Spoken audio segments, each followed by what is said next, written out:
اللہ چاہے تو لمحوں میں بگڑی کو سنوار سکتا ہے اور تمہاری دعاؤں کو مقدر بنا سکتا ہے۔ اس کی خدائی میں کسی کا کوئی دخل نہیں۔ جب میری امید بھری نگاہیں آسمان کی طرف اٹھتی ہیں تو میرا دل سکون کی گہری آغوش میں چلا جاتا ہے کہ میرا رب روز رات کو آسمان پر آ کر فرماتا ہے کہ کوئی ہے مجھ سے مانگنے والا، جانتے ہو تم صرف ایک خوشی کی تلاش میں ہو، مگر تمہارا رب قرآن میں تمہیں ان گنت خوشخبریاں سنا رہا ہے۔ اس رب کے وعدوں کی خوشبو میرے دل کو بہار کے پھولوں کی طرح معطر رکھتی ہے۔ تم بھی اپنی امید کو اسی طرح روشن رکھو۔ میرا اللہ فرماتا ہے، ان قریب وہ رب تمہیں اتنا دے گا کہ تم خوش ہو جاؤ گے۔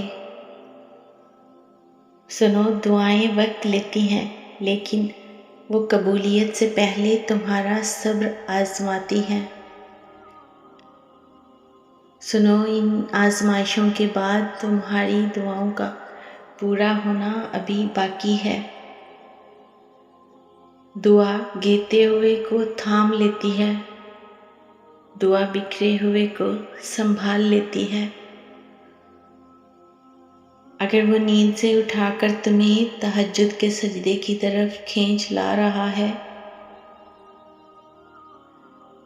تو تم بھی امید رکھو، ابھی بھی کچھ نہیں بگڑا۔ کیوں پریشان ہو، تم صبر کرو۔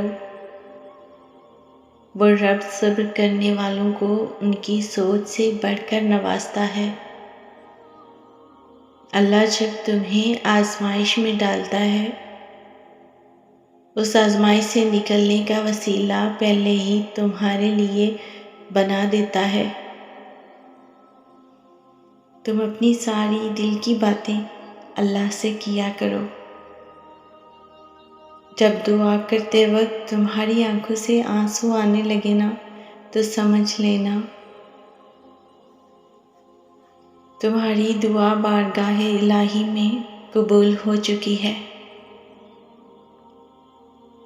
سنو، یاد رکھنا، دعائیں دیر سے قبول نہیں ہوتی، بلکہ دعائیں تو اس وقت ہی قبول ہو جاتی ہیں جب تمہارے منہ سے نکلتی ہیں۔